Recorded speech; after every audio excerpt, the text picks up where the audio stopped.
قال رسول الله صلى الله عليه وسلم اقرأوا القرآن তোমরা কোরআন পড়ো। আমাকে আপনাকে আল্লাহ রাসূল আদেশ করেছেন তোমরা কোরআন পড়ো। فإنه يأتي يوم القيامة شفيعا لأصحابه কোরআন কিয়ামতের ময়দানে পাঠকের জন্য সুপারিশকারী হিসাবে উপস্থিত হয়ে যাবে। এরপর কি করে দেখেন, ইকরাউজ যাহরাওয়াইন তোমরা দুটি উজ্জ্বল সূরা বেশি বেশি পড়বা, দুটি আলো বিকিরণকারী সূরা বেশি বেশি পড়বা, উজ্জ্বল সূরা বেশি বেশি পড়বা। সূরাতুল বাকারা ওয়া সূরাত আলি ইমরান, একটা হলো সূরা বাকারা আর একটা সূরা আলি ইমরান। আমি বলবো আপনারা জবাব দিবেন। বলেন দুটি উজ্জ্বল সূরা, দুটি আলো বিকিরণকারী সূরা কোন দুই সূরা? বললে কি লাভ? فإنهما يأتيان يوم القيامة كأنهما غمامتان أو غيايتان أو طرفان من طير صوافا تحاجان عن أصحابهما। নবীজি বলেন এই দুই সূরা কিয়ামতের ময়দানে পাঠকের উপরে দুই খণ্ড মেঘ হয়ে অথবা দুই খণ্ড ছায়া হয়ে অথবা উড়তে থাকা পাখির দুটি ঝাঁক হয়ে তার উপর এসে দাঁড়িয়ে যাবে। তুহাজ্জানে আন আসহাবিহিমা, পাঠকের জন্য সুপারিশ করবে, দলিল প্রমাণ পেশ করবে, যুক্তি দিয়ে ওই পাঠককে জান্নাতে নেওয়ার চেষ্টা চালাবে। সূরা বাকারা, সূরা আলে ইমরান। এরপরে রাসূল সাল্লাল্লাহু আলাইহি সাল্লাম কি বলে দেখেন, আপনাদের অনেকের ঘরে জাদু টোনার সমস্যা হয়, ঠিক না? ইকরাউ সূরাতাল বাকারা, তোমরা সূরা বাকারা পড়ো। ফাইন্না আখযাহা বারাকা, সূরা বাকারা গ্রহণ করা বরকতের কারণ। ওয়া তারকাহা হাসরা, সূরা বাকারা ছেড়ে দেওয়া লাঞ্ছনার কারণ, অপদস্থ হওয়ার কারণ। ওয়ালা তাসতাতিউহাল বাতলা, সূরা বাকারার সাথে জাদুকর গণক বাতিলরা মোকাবেলা করতে পারে না। সূরা বাকারা পড়েন ঘরে, জাদুকর গণকরা এই ঘরের সদস্যদের ক্ষতি করতে পারবে না। আপনার মেয়েটার বিয়ে হচ্ছে না, মানুষ ডিস্টার্ব করে আপনার মেয়েটাকে, বিয়ে আসে আবার ভেঙে যায়, আসে ভেঙে যায়, কে যেন ক্ষতি করার চেষ্টা করতেছে। সূরা বাকারার আমল চালু করে দেন, ওই ঘরের মধ্যে প্রচুর পরিমাণ সূরা বাকারা তেলাওয়াত করেন। আল্লাহ তৌফিক দান করেন। মুসলিম শরীফের 539 539 নম্বর হাদিসের বর্ণনা, قال رسول الله صلى الله عليه وسلم لا تجعلوا بيوتكم مقابر, তোমরা ঘরগুলোকে কবরস্থান বানাও না। ঘরে মাঝে মাঝে সুন্নত পড়বেন, নফল পড়বেন, জিকির আজকার করবেন, মা বোনদেরকে ঘরে বেশি আমল চালাইতে বলবেন। ইন্নাশ শায়তানা ইয়ানফিরু মিনাল বাইতিল্লাযী তুকরাউ ফীহি সূরাতুল বাকারা, নবীজি বলেন যেই ঘরের মধ্যে সূরা বাকারা তেলাওয়াত করা হয় ওই ঘর থেকে শয়তান পালিয়ে যায়। ছেলে মেয়ে ইদানিং নামাজ পড়ে না, হঠাৎ ঘরে কেমন জানি শয়তান ঢুকছে, আপনার মনে হচ্ছে ঘরে শয়তান ঢুকছে মনে হয়, কেন নামাজ পড়ছে না তারা? সূরা বাকারার আমলের মাধ্যমে ঘর থেকে শয়তান তাড়ান। আল্লাহ তৌফিক দান করেন। মুসলিম শরীফের 802 নম্বর হাদিসের বর্ণনা। আজকে আপনারা মাহফিলের পরে যারা বাসায় যাবেন, যাওয়ার আগে আজকে আপনারা আমার সাথে অন্তত এই ছোট্ট ওয়াদাটা করেন, কোরআনের নিম্নে 3টা আয়াত পড়বেন, তারপর বাসায় যাবেন। কয়টা আয়াত মাত্র? তো 3 আয়াত তো সবাই পারেন না?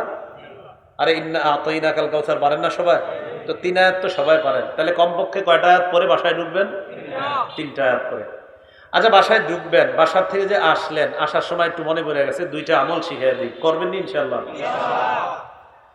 প্রথম আমলটা আবু দাউদ শরীফের 5094 নম্বর হাদিস, দ্বিতীয় আমলটা আবু দাউদ শরীফের 5095 নম্বর হাদিস, পাশাপাশি হাদিস।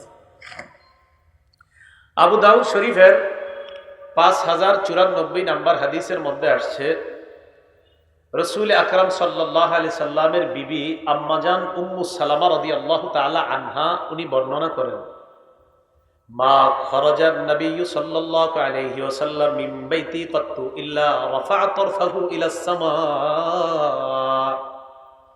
আম্মাজান বলেন আল্লাহ নবী আমার বাসা থেকে যখনই বের হতেন, হওয়ার পর চোখগুলা আকাশের দিকে উঠাইতেন, উঠিয়ে ফাকালা, তারপর বলতেন, আমি বলে যাই, আলেমদের থেকে পরবর্তীতে শিখে নিবেন, আমি আরবিও বলবো, বাংলাটাও বলে যাই, আল্লাহুম্মা ইন্নী আউযু বিকা আন আদিল্লা আও উদাল্লা।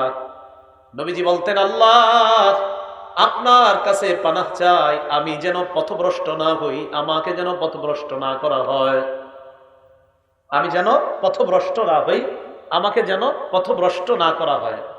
আও আজিল্লা আও উজাল্লা, আমি যেন বিচ্ছুত না হই, আমাকে যেন বিচ্ছুত না করা হয়। আও আজলিমা আও উজলামা, আমি যেন জুলুম না করি, আমার উপর যেন জুলুম না করা হয়। আও আজহালা আও ইউজহালা আলাইয়া, আমি যেন বোকা না হই, আমাকে যেন বোকা বানানো না হয়। কি দেখছেন কত সুন্দর? আল্লাহ আমি যেন পথভ্রষ্ট না হই, আমাকে যেন পথভ্রষ্ট না করা হয়। আল্লাহ আমি যেন বিচ্ছুত না হই, আমাকে যেন বিচ্ছুত না করা হয়। আল্লাহ আমি যেন জালেম না হই, আমি যেন কারো উপর জুলুম না করি, আমার উপর যেন কেউ জুলুম না করে, আমাকে যেন জুলুম না করা হয়। আল্লাহ আমি যেন বোকা না হই, আমাকে যেন বোকা বানানো না হয়। এই চারটি দোয়া রসুল আকরাম সাল্লাল্লাহু আলাইহি সাল্লাম বাসা থেকে বের হয়ে করতেন। কারা কারা করবেন ইনশাল্লাহ? বাংলাটা তো পারবেন ইনশাল্লাহ, আরবিটা আলেমদের থেকে শিখে নেবেন ইনশাল্লাহ। তাহলে বাংলাটা অন্তত একটু মনে রাখেন যে আকাশের দিকে তাকাবেন ঘর থেকে বের হয়ে। এটা মাহফিলে আসছেন শুধু এই সময় পড়বেন তা না, বাজারে যাবেন, মসজিদে যাবেন, মানে ঘর থেকে বের হয়েই আকাশের দিকে তাকাবেন, তাকিয়ে বলবেন আল্লাহ আপনার কাছে পানাহ চাই, আমি যেন পথভ্রষ্ট না হই, আমাকে যেন পথভ্রষ্ট না করা হয়, আমি যেন বিচ্ছুত না হই, আমাকে যেন বিচ্ছুত না করা হয়, আমি যেন জুলুম না করি, আমাকে যেন জুলুম না করা হয়, আমি যেন বোকা না হই, আমাকে যেন বোকা বানানো না হয়। ইনশাল্লাহ সমস্ত বিপদ আপদ থেকে, পথভ্রষ্টতা থেকে, লাঞ্ছিত হওয়া থেকে, পথভ্রষ্ট হওয়া থেকে আল্লাহ আপনাকে হেফাজত করবেন। এটা একটু কঠিন ছিল দোয়াটা। আবু দাউদ শরীফের 5095 নাম্বার যে দোয়াটা, এটা আবার সহজ, এটা সবাই পারবেন, একবার শিখিয়ে দিলে পারবেন ইনশাআল্লাহ। ক্বালা রাসূলুল্লাহ সাল্লাল্লাহু আলাইহি ওয়াসাল্লাম ইযা খারাজা আর-রাজুলু মিন বাইতিহি ফাকালা, নবীজি বলেন কোন ব্যক্তি যখন ঘর থেকে বের হয়, বের হওয়ার পর যদি এই দোয়াটা পড়েন আমার সাথে, বিসমিল্লাহ তাওয়াক্কালতু আলাল্লাহ লা হাওলা ওয়ালা কুওয়াতা ইল্লা বিল্লাহ। সহজ না? আচ্ছা আরেকবার বলি সবাই, বিসমিল্লাহ তাওয়াক্কালতু আলাল্লাহ লা হাওলা ওয়ালা কুওয়াতা ইল্লা বিল্লাহ। বাচ্চা যখন স্কুলে যাবে, মাদ্রাসায় যাবে, বাচ্চাটার হাত ধরবেন, ধরে বলবেন বলো, বাচ্চারা বলবেন বলো বিসমিল্লাহ তাওয়াক্কালতু আলাল্লাহ লা হাওলা ওয়ালা কুওয়াতা ইল্লা বিল্লাহ। ইনশাআল্লাহ রাস্তাঘাটের বিপদ আপদ থেকে আল্লাহ হেফাজত করবে। এই দোয়াটা যদি পড়ে বের হন, বাচ্চাকে যদি এই দোয়াটা পড়িয়ে বের করেন, তিনটা উপকার। বলেন কয়টা? তিনটা। নবীজি বলেন ইউকালু লাহু হুদিতা ওয়া কুফিতা ওয়া বুকিতা। এক নাম্বার, ওই ব্যক্তিকে বলা হয় হুদিতা, তুমি হেদায়েত প্রাপ্ত হয়ে গিয়েছো। দুই নাম্বার ওয়াকুফিতা, আল্লাহ তোমার জন্য যথেষ্ট। তিন নাম্বার ওয়াবুকিতা, সমস্ত বিপদ আপদ থেকে তোমাকে হেফাজত করার জন্য আল্লাহ যথেষ্ট। এখন আরেকটু ঘটনা ঘটে গেছে, যখন আপনি দোয়া পড়বেন, কি তানাহা আনহু শাইতান, শয়তান আপনার থেকে দূরে যায় আর কয় সর্বনাশ, এই ব্যক্তির কাছেও তোমরা যেও না। অন্য চেলাদেরকে কয় কেন? কয় হুদিয়া কুফিয়া বুকিয়া, এই ব্যক্তি পথপ্রাপ্ত হয়ে গিয়েছে, হেদায়েত প্রাপ্ত হয়ে গিয়েছে। কুফিয়া আল্লাহ যথেষ্ট হয়ে গিয়েছে, বুকিয়া বিপদ আপদ থেকে লোকটা নিরাপদ। কি পারবেন ইনশাআল্লাহ? তাহলে এটা বাসা থেকে আসলেন তো, বলছিলাম বাসায় যাওয়ার আগে কোরআনের কয়টা আয়াত পড়বেন? তিনটা। মুসলিম শরীফের 802 নম্বর হাদিসের বর্ণনা, ক্বালা রাসূলুল্লাহ সাল্লাল্লাহু আলাইহি ওয়াসাল্লাম, নবীজি বলেন আইয়ুহিব্বু আহাদুকুম ইযা রাজা'a ইলা আহলিহি আইয়াজিদা ফীহি সালাসা খলিফাতিন ইযামিন সিমান। নবীজি বলেন তোমাদের কেউ যখন বাসায় যাও, বাসায় যাওয়ার পর বাসার মধ্যে গিয়ে তিনটা মোটা তাজা গর্ভবতী উটনির মালিক কারা কারা হতে চাও? ওই জামানায় গর্ভবতী উটনির মালিক হওয়া মানে অনেক টাকা পয়সা থাকতে হবে। তিনটা গর্ভবতী উটনির মোটা তাজার মালিক কারা কারা হতে চাও? কে কে পছন্দ করো? কুলনা নাম ইয়া রাসূলুল্লাহ, সবাই আমরা এটা চাই।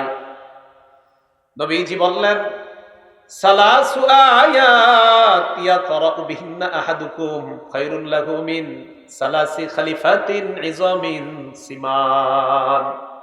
তোমাদেরকে কোরআনের তিনটা আয়াত পড়বে, এই তিনটা আয়াত তার জন্য তিনটা গর্ভবতী মোটা তাজা গর্ভবতী উটনির চাইতে আরো বেশি দামি হয়ে যায়। বিবিরে গিয়ে বলবেন গর্ভবতী মোটা তাজা তিনটা দামি উটনি, বর্তমান যুগে কোটি টাকার মালিক হতে হবে, এই জাতীয় লাখ লাখ টাকার মালিক হতে হবে। এই মালিক হলে তিনটা গর্ভবতী মোটা তাজা উটনির মালিক হওয়া যায়। তে সেই মালিকানার চাইতেও আরো বেশি দামি সম্পদ নিয়ে আমি আজকে ঘরে আসছি। কোরআনের 3টা আয়াত, আল্লাহ আমল করার তৌফিক দান করেন। হাদিসের একটা কিতাব আছে, নাম সহিহ ইবনে খুজাইমা। এই কিতাবের 1142 নম্বর হাদিসের বর্ণনা। ক্বালা রাসূলুল্লাহ সাল্লাল্লাহু আলাইহি ওয়াসাল্লাম, নবীজি বলেন, মান হাফাযা আলা হাউলাইস সালাওয়াতিল মাকতুবা, যে ব্যক্তি এই 5 ওয়াক্ত নামাজের প্রতি যত্নবান হয়, লাম ইয়াকুম মিনাল গাফিলিন, 5 ওয়াক্ত নামাজ যে ব্যক্তি আদায় করে সে গাফেলদের খাতায় আর থাকে না। এরপর আল্লাহ নবী বলেন, ওয়ামান ক্বারাআ ফি লাইলাতিন মিআতা আয়া লাম ইউকতাব মিনাল গাফিলিন, কোন ব্যক্তি যদি এক রাতে 100 আয়াত তেলাওয়াত করে তার নামটা গাফেলদের খাতায় লেখা হয় না। ওয়ামান সাল্লা ফি লাইলাতিন মিআতা আয়া বিমিআতি আয়া, কোন ব্যক্তি যদি রাতের বেলা তাহাজ্জুদের নামাজে কোরআনের 100 আয়াত তেলাওয়াত করে তার জন্য 2টা ফায়দা। 1 নাম্বার, লাম ইউকতাব মিনাল গাফিলিন, তার নামটা গাফেলদের খাতায় লেখা হয় না। 2 নাম্বার, ওয়া কুতিবা মিনাল কানিতিন, তার নামটা খালেস অনুগত বান্দা, যারা এই অনুগত বান্দাদের খাতায় লিপিবদ্ধ করা হয়। রাতের বেলা তাহাজ্জুদের নামাজে যদি 100 আয়াত তেলাওয়াত করতে পারেন। এরপর নবীজি বলেন, ওয়ামান সাল্লা ফি লাইলাতিন বিমিআতাই আয়া, কোন ব্যক্তি যদি রাতের বেলা তাহাজ্জুদে 200 আয়াত পড়ে, কুতিবা মিনাল কানিতিনাল মুখলিসিন, ওই ব্যক্তির নামটা ইখলাসওয়ালা, খালেস, ইখলাসওয়ালা, মুখলিস, একনিষ্ঠ আল্লাহর অনুগত বান্দাদের খাতায় তার নামটা লিপিবদ্ধ হয়ে যায়। এখন আপনারা যারা সাধারণ মানুষ আছেন, মনে মনে বলতেছেন, হুজুর আমরা তো আর 100-200 আয়াত পারি না, আমাদের জন্য কিছু একটা বলেন না। নবীজি সাল্লাল্লাহু আলাইহি সাল্লাম আপনাদের জন্য সহজে একটা আমল বলছে, সুবহানাল্লাহ। আবু দাউদ শরীফ হাদিস নাম্বার 1398 নাম্বার হাদিসের বর্ণনা। ক্বালা রাসূলুল্লাহ সাল্লাল্লাহু আলাইহি ওয়াসাল্লাম, মান কামা বিআশরি আয়াত, আল্লাহ নবী বলেন, তাহাজ্জুদের নামাজে যদি কেউ 10টা আয়াত তেলাওয়াত করে, লাম ইউকতাব মিনাল গাফিলিন, তার নামটা গাফেলদের খাতায় লিপিবদ্ধ করা হয় না। তাহলে 10 আয়াত যদি পড়তে পারেন, আপনার নাম গাফেলদের খাতায় লিপিবদ্ধ করা হবে না। দেখেন সামনে যে মৌসুমটা আসতেছে আমাদের দেশে, এটা হলো শীতকাল, শুরু হয়ে গেছে মোটামুটি। তো কিছুদিন পরে রাত বড় হবে, 4টার দিকে, 4:30টার দিকে তাহাজ্জুদের সময় থাকে। আমি আপনাদের একটা আবদার করব, রাতের বেলা যদি পারেন সপ্তাহে 1 দিন অথবা মাসে 1 দিন যদি পারেন, ভাই পারলে তো নিয়মিত, না পারলে সপ্তাহে 1 দিন, মানে নিয়ত করেন, ওয়াদা না, ওয়াদা করলে তো আবার পুরা করতে হবে। নিয়ত করেন যে হুজুর সপ্তাহে 1 দিন অন্তত আমি মোবাইল ফেসবুক না চালিয়ে 10টার আগে ঘুমিয়ে যাব, 4টায় আমি তাহাজ্জুদের নামাজে দাঁড়িয়ে 10 আয়াত পারি 10 আয়াত, আলেম ওলামা হাফেজরা 100 আয়াত পারি 100 আয়াত, 200 আয়াত পারি 200 আয়াত, অন্তত সপ্তাহে 1 দিন নিয়ত করি যে ইনশাআল্লাহ হুজুর 1 দিন হলেও পড়ব। ইনশাআল্লাহ নিয়ত আছে তো ইনশাআল্লাহ। রাতের বেলা কেন পড়বেন দেখেন, রাতে নামাজে কোরআন পড়লে আল্লাহর সাথে আপনার আজীব একটা গোপন সম্পর্ক তৈরি হবে। যদি রাতে কোরআন তেলাওয়াত করেন, বিশ্বাস করেন, এটা হাদিস শোনামনি। আচ্ছা, এটা কিতাব আছে, নাম হলো আল মুস্তাদরাক লিল হাকিম। এই কিতাবের 5966 নাম্বার হাদিস, 5966। এই কিতাবের মধ্যে আসছে রাসূল আকরাম সাল্লাল্লাহু আলাইহি সাল্লাম একদিন রাতের বেলা তার এক সাহাবার পাশ দিয়ে অতিক্রম করলেন।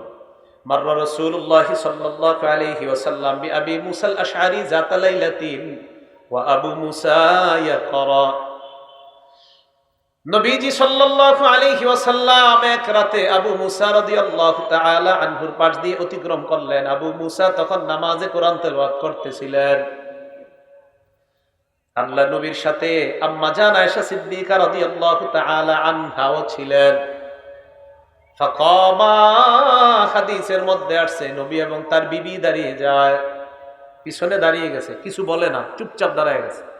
ওয়াস্তামা লিকিরাআতিহি, দেখেন ইস্তিমা শব্দের অর্থ মনোযোগ সহকারে কান পেতে নবীজি এবং তার বিবি আম্মাজান আয়েশা সিদ্দিকা রাদিয়াল্লাহু তাআলা আনহা দুজনে সাহাবার কোরআন তেলাওয়াত কান পেতে মনোযোগ সহকারে সাহাবাকে না জানিয়ে আস্তে আস্তে তার কোরআন তেলাওয়াত শুনতেছে।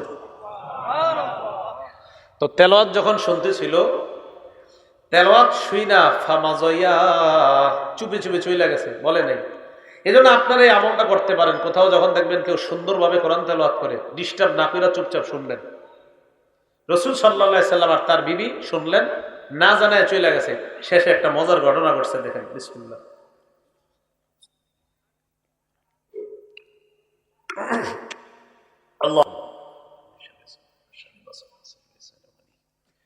রাসূল আকরাম সাল্লাল্লাহু আলাইহি সাল্লামের সাহাবা আবু মুসা রাদিয়াল্লাহু তাআলা ফালাম্মা আসবাহ আবু মুসা, যখন সকাল হলো, আতান নবী সাল্লাল্লাহু আলাইহি ওয়াসাল্লাম, আল্লাহর নবীর কাছে আসলেন। নবীজির কাছে আসার পর আল্লাহ নবী বললেন, মাররতু বিকাল বারিহাতা আবু মুসা, রাতের বেলা আমি তোমার পাশ দিয়ে অতিক্রম করলাম। রাতের বেলা তোমার পাশ দিয়ে যাওয়ার সময় দেখলাম তুমি নামাজে কোরআন তেলাওয়াত করতেছিলা। আমার সাথে আয়েশা ছিল, ফাস্তামানা লিকিরাআতিকা, আমরা দুজন দাঁড়িয়ে দাঁড়িয়ে তোমার কোরআন তেলাওয়াত মনোযোগ সহকারে শুনলাম। সাহাবী কি কয় দেখেন, আবু মুসা বলে, ইয়া রাসূলুল্লাহ লাউ আলিমতু বিমাকানিক, হুজুর আমি যদি জানতাম আপনি দাঁড়ায় রয়েছেন আমার পিছনে, আমি যদি জানতাম, দেখেন কি কয়, লাহাব্বারতু লাকা তাহবীরা, আরো সুন্দর করে সুর দিয়ে কোরআনটা আমি পড়ার চেষ্টা করতাম। আমি যদি জানতাম হুজুর আপনি আমার পড়া শুনেন, আরো সুন্দর করে কোরআনটা পড়তাম। ইস হুজুর একটু যদি জানতাম। তাহলে কোরআন বেশি সুন্দর করে পড়া চেষ্টা করা, ঠিক না? আল্লাহ তৌফিক দান করেন। নারী পুরুষ মা বোন সকলকে আমরা যেন কোরআন বিশুদ্ধভাবে পড়তে পারি, আল্লাহ তৌফিক দান করেন। ঘরে ঘরে নিয়ম করে ফেলেন, স্কুল কলেজ ইউনিভার্সিটি যেখানেই পড়ো তুমি, ফজরের নামাজের পর তোমার প্রথম কাজ কোরআন তেলাওয়াত করা। বিবিরে বলেন ঝাড়ু দাও আর নাস্তা বানাও, যা করো প্রথমে কোরআন তেলাওয়াত, তারপর ঝাড়ু, তারপর নাস্তা, আগে কোরআন তেলাওয়াত। প্রত্যেকটা ঘরে ঘরে নিয়ম চালু করে দেন। রাসূল সাল্লাল্লাহু আলাইহি সাল্লামের সাহাবা আব্দুল্লাহ ইবনে মাসউদ রাদিয়াল্লাহু তাআলা, বুখারী শরীফের 5055 নম্বর হাদিসের বর্ণনা। নবীজি সাল্লাল্লাহু আলাইহি সাল্লাম একদিন তার সাহাবা আব্দুল্লাহ ইবনে মাসউদ রাদিয়াল্লাহু তাআলা আনহুকে বললেন, ইকরা আলাইয়া ইয়া ইবনে মাসউদ, ও ইবনে মাসউদ তুমি আমাকে কোরআন পড়ে শোনাও। আব্দুল্লাহ ইবনে মাসউদ রাদিয়াল্লাহু তাআলা আন জবাব দিলেন, ইয়া রাসূলুল্লাহ আকরাউ আলাইকা উনজিলা, আমি আপনাকে কোরআন পড়ে শোনাবো, কোরআন আপনার উপর নাজিল করা হয়েছে। নবীজি বললেন, ইন্নী উহিব্বু আন আসমাআহু মিন গায়রি, আমার এটা ভালো লাগে, আমি অন্যের কাছ থেকে কোরআন শুনতে, এটাও আমি নবীর ভালো লাগে। তুমি আমাকে কোরআন পড়ে শোনাও, এটা আমার ভালো লাগে। তাহলে কোরআন পড়ার দলিলও পাইলাম, কোরআন অন্যের কাছ থেকে শোনারও দলিল পাইলাম। মাঝে মাঝে অন্যকে কোরআন আপনি শোনাবেন। নবীজি সাল্লাল্লাহু আলাইহি ওয়াসাল্লাম তার সাহাবা উবাই ইবনে কাব রাদিয়াল্লাহু তাআলা আনহুকে ডাক দিয়ে বললেন, উবাই, সহিহ বুখারীর বর্ণনা 4960 নম্বর হাদিসের বর্ণনা। আল্লাহ নবী উবাই ইবনে কাবকে বলে, উবাই ইন্নাল্লাহা আমারানি আন আকরা আলাইক, উবাই আল্লাহ আমাকে আদেশ করছে আমি যেন তোমাকে কোরআন পড়ে শোনাই।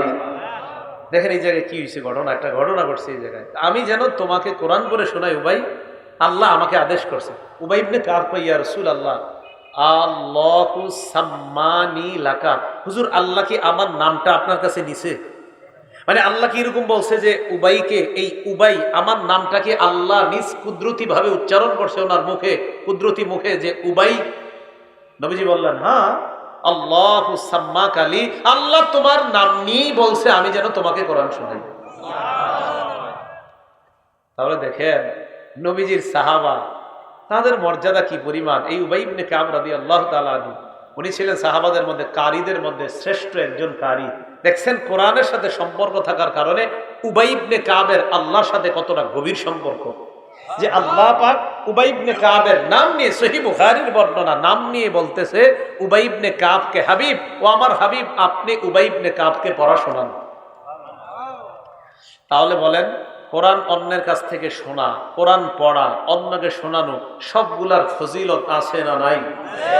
তো বলছিলাম আপনারা রাতের বেলা অন্তত শীতকালে একটু কোরআন সপ্তাহে একদিন পড়বেন। কেন পড়বেন? যদি পারেন নামাজে, না পারলে এমনি পড়বেন। তাহলে বলেন তো, নামাজে পড়া এটাও মাদ্রাসায় হচ্ছে, আবার এমনি পড়া হাফেজে ছাত্রগুলা রাত্রে 3:30 4টা বাজে উঠা পড়তেছে, মাশাআল্লাহ।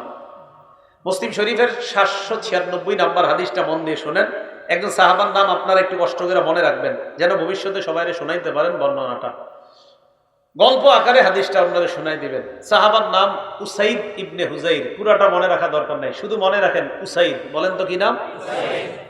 উসাইদ। এই উসাইদ রাদিয়াল্লাহু তাআলা আনহু বলেন, এক রাতে আমি আমার ঘোড়ার আস্তাবলের মধ্যে কোরআন পড়ছিলাম। আমার ছেলের নাম ইয়াহইয়া। এই ইয়াহইয়া পাশে শোয়া। আকরাউ ফি মিরবাদি, আমি আমার ঘোড়ার আস্তাবলের মধ্যে কোরআন পড়ছিলাম। আমি যখন কোরআন পড়তে লাগলাম, জালাত ফারাসুহু, হঠাৎ কোরআন পড়ে ওনার ঘোড়াটা লাফায়। কোরআন পড়ে ওনার ঘোড়া লাফায়, কোরআন পড়ে না, ঘোড়া লাফায় না। ফাকরা সুম্মা জালাত আইযান, কিছুক্ষণ থেমে উনি আবার কোরআন পড়ে, আবার ঘোড়া লাফায়। ফাকরা সুম্মা জালাত উখরা, আবার কিছুক্ষণ থেমে আবার কোরআন পড়ে, আবার ঘোড়া লাফায়। উসাইদ ইবনে হুজাইর দেখে বারবার যদি আমি আবার কোরআন পড়ি, ঘোড়া এত পরিমাণ লাফায়। ঘোড়া লাফাইতে লাফাইতে না জানি আমার সন্তান ইয়াহিয়ার উপর পাড়া পড়ে পদপিষ্ট করে আমার সন্তানটা মেরে ফেলে। আমি পড়া থামিয়ে দিলাম। থামানোর পর ঘোড়ার কাছে গেলাম। যাওয়ার পর আমি দেখলাম ফাইদা ফাওকা রাসি মিসতুজুল্লাহ, আমার মাথার উপর আকাশের এক খণ্ড মেঘ। ওই মেঘের ভিতর ফিহা আমসালুস সুরুজ, মেঘ খণ্ডের ভিতর এরকম বাতির মতো অসংখ্য অগণিত বাতি দেখা যায়। ঘটনা কি?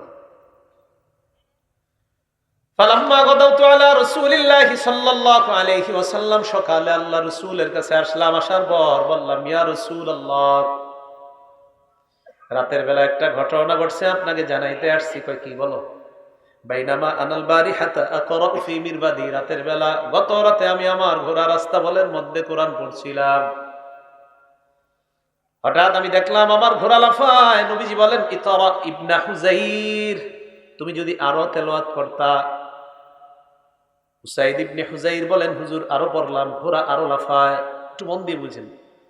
নবীজি আবার বললেন, ইকরা ইবনে হুজাইর, ও উসাইদ ইবনে হুজাইর, তুমি যদি আরো পড়তা।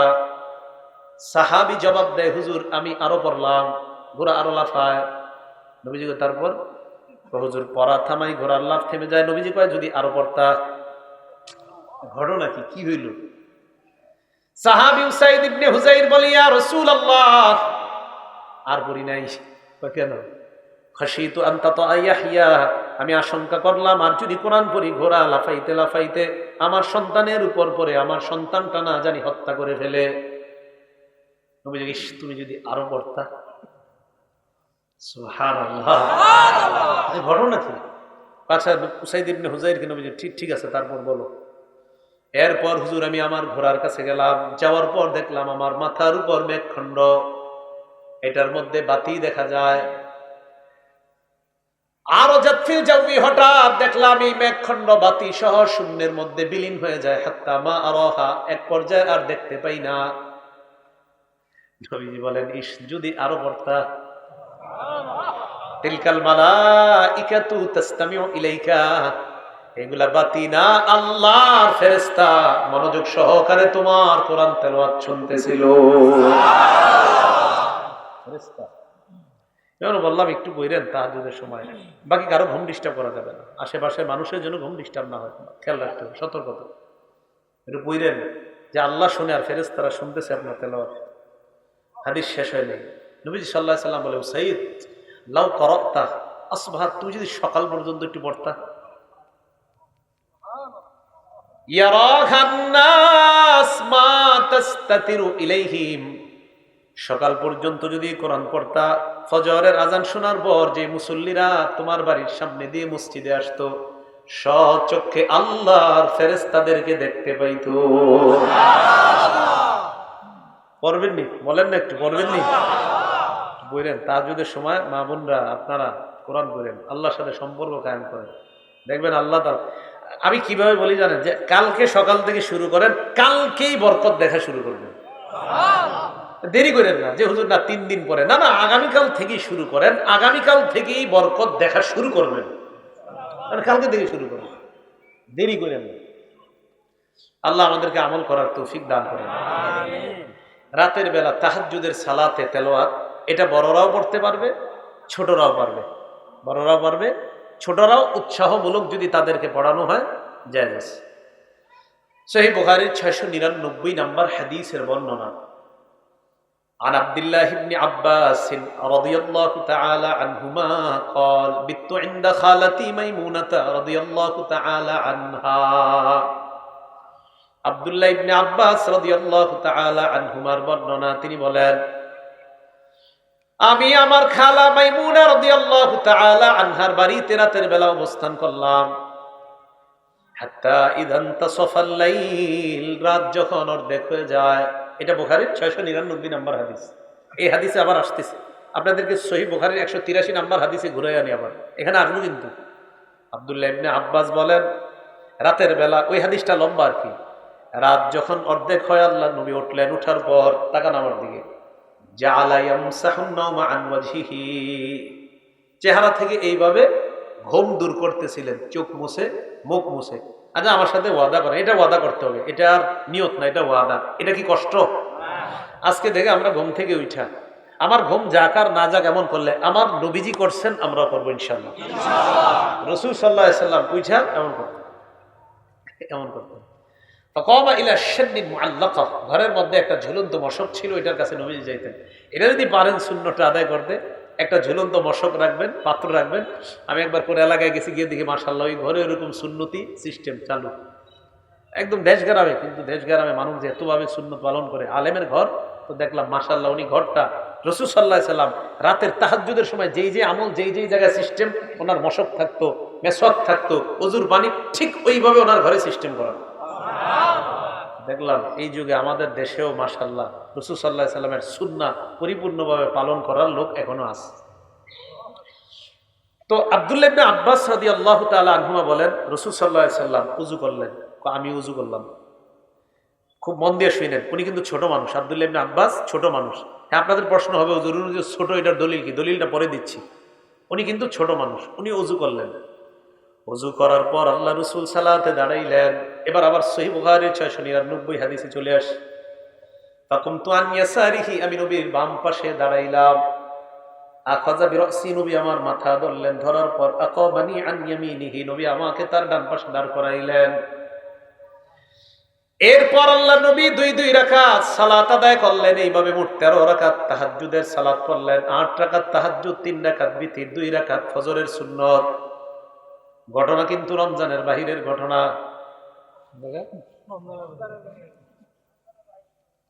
আল্লাহ, না না, রমজানের বাহিরে এটা হয়েছে। ফজরের আগে যে সুন্নত, ওই তাহাজ্জুদ বিতির সুন্নত, মোট কয় রাকাত পড়ছে? 13 রাকাত। আল্লাহ বুঝার তৌফিক দান করেন। আচ্ছা আচ্ছা, ঠিক আছে, দেখতে দেন, দেখতে দেন। ঠিক আছে, ঠিক আছে। তো রাসূল আকরাম সাল্লাল্লাহু আলাইহি সাল্লামের সাহাবী আব্দুল্লাহ ইবনে আব্বাস রাদিয়াল্লাহু তাআলা আনহুমা বলেন যে আমি রাসূল সাল্লাল্লাহু আলাইহি সাল্লামের ডান পাশে দাঁড়ালাম। নবীজি সাল্লাল্লাহু আলাইহি সাল্লাম 2 রাকাত সালাত আদায় করলেন, আমিও সালাত আদায় করলাম নবীজির সাথে। আমি ছোট্ট মানুষ ছিলাম। ওই রাতে নবীজি সাল্লাল্লাহু আলাইহি সাল্লাম আমার জন্য দোয়া করেছিলেন, আল্লাহুম্মা আল্লিমহুল কিতাব ওয়া ফাক্কিহু ফিদ্দীন। অন্য জায়গায় আছে আল্লাহুম্মা আল্লিমহুল কিতাব, আরেক জায়গায় আছে আল্লিমহুত তা'ওয়িল। আল্লাহ, আপনি এই ছেলেটাকে, এই আব্দুল্লাহ ইবনে আব্বাসকে কিতাব এবং দ্বীনের সহিহ বুঝ দান করেন। অন্য বর্ণনায় আছে আল্লাহ কোরআনের ব্যাখ্যা আপনি তাকে শিখাইয়া দেন। রাসূল সাল্লাল্লাহু আলাইহি সাল্লামের এই দোয়ার বরকতে আব্দুল্লাহ ইবনে আব্বাস রাদিয়াল্লাহু তাআলা আনহুমাকে আল্লাহ পুরা পৃথিবীর মুফাসসিরদের সম্রাট বানিয়ে দিয়েছে। এখন আসেন, হাদিস শেষ হয়নি। তো রাসূল সাল্লাল্লাহু আলাইহি সাল্লাম তাহাজ্জুদের তেলাওয়াত করলেন, উনিও তাহাজ্জুদ পড়লেন। এখন প্রশ্ন হলো, আব্দুল্লাহ ইবনে আব্বাস রাদিয়াল্লাহু তাআলা আনহুমার বয়স ছিল কত? মুসনাদে আহমদ হাদিস নাম্বার 3437 নাম্বার হাদিস। আব্দুল্লাহ ইবনে আব্বাস বলেন, আমি আল্লাহ রাসূলের সাথে যেই রাতে তাহাজ্জুদের সালাত আদায় করলাম, ওয়া আনা ইয়াউমা ইযিন ইবনু 10 সিনিন, আমার বয়স ছিল তখন 10 বছর। কয় বছর? এখন বলেন, হেফজখানার ছাত্ররা রাত 4টা 4:30টায় উঠে তাহাজ্জুদ যদি উস্তাদরা উৎসাহ দেয় তাদেরকে পড়ার জন্য, এটা কি ভালো না খারাপ? ভালো। আর ওই সময় যদি তারা আল্লাহর কাছে দোয়া করে তাহাজ্জুদের সময়, এটা কি ভালো শিক্ষা না খারাপ? এখন কথা হলো ওই সময় দোয়া করতে হবে কেন? এখন দোয়া করলেও তো হয়, আল্লাহ তো সবসময় দোয়া কবুল করতে পারেন। হ্যাঁ, ওই সময় আল্লাহ স্পেশাল দোয়া কবুল করেন। দলিল বুখারী শরীফের 1145 নম্বর হাদিসের বর্ণনা।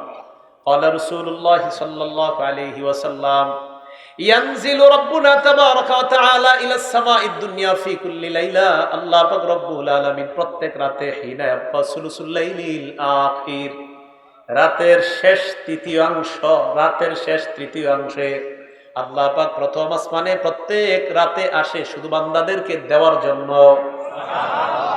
এখন আপনারা রাত 4টার দিকে উঠে আল্লাহর দরবারে কোরআন তেলাওয়াত করলেন, তাহাজ্জুদে কিছু তেলাওয়াত করলেন, করার পর যদি আল্লাহর কাছে আপনি হাত উঠায় বললেন, আল্লাহ মেয়েটার বিয়ে হয় না, কত ঘটক ধরলাম, কাজ হয় না, দেখেন কেউ কিন্তু দেখতেছেন আপনারে, আশেপাশে সব ঘুমায়, সব ঘুমাইতেছে, আর আপনি আল্লাহরে আল্লাহ এইভাবে বললেন, এইভাবে মান অভিমানে বললেন, আল্লাহ আমি আর আপনি ছাড়া তো কেউ নাই, সবাই তো ঘুমাইতেছে, আল্লাহ আমি তাহাজ্জুদে তেলাওয়াত করলাম মাবুদ তোমারে খুশি করার জন্য, আমার মেয়েটার বিয়ে হয় না, আল্লাহ আপনি চাইলে খুব দ্রুত এটার ব্যবস্থা হয়ে যাবে, আল্লাহ খুব দ্রুত ব্যবস্থা করে দেন। আরে আল্লাহ দোয়া কবুল করবে না তো কে করবে বলেন?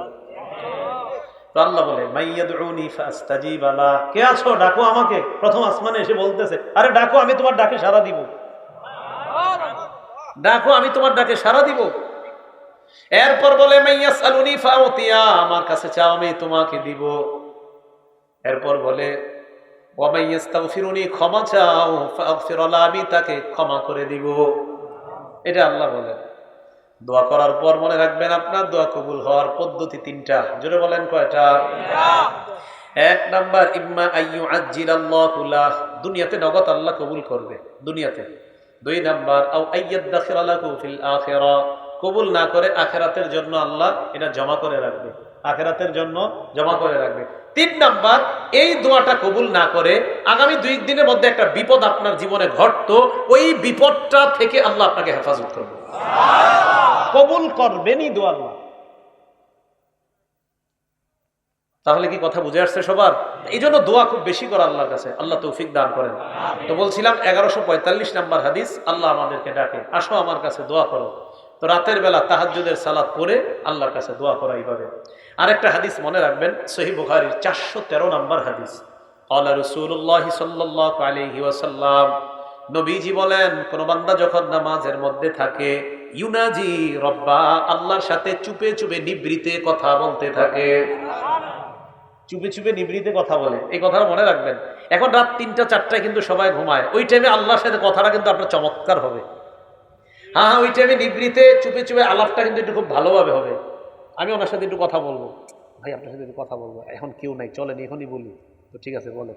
আশেপাশে মানুষ ডিস্টার্ব করবে না, না ওই সময় 3টা 4টায় কেউ ডিস্টার্ব করবে না, আশেপাশে পুরো চুপচাপ, সব চুপ, আল্লাহ আমি আর আপনি একটু নিভৃতে কথা বলেন। হাদিসে রাসূল সাল্লাল্লাহু আলাইহি ওয়াসাল্লাম, সহিহ বুখারী 413, সহিহ বুখারী 416, নবীজি বলেন যখন নামাজে থাকো আল্লাহর সাথে চুপে চুপে নিভৃতে তোমার কথা চলতে থাকে। সুবহানাল্লাহ। তাহলে রাতের তাহাজ্জুদ আর রাতে তাহাজ্জুদে তেলাওয়াত করব তো ইনশাআল্লাহ। আল্লাহ তৌফিক দান করেন। আমিন।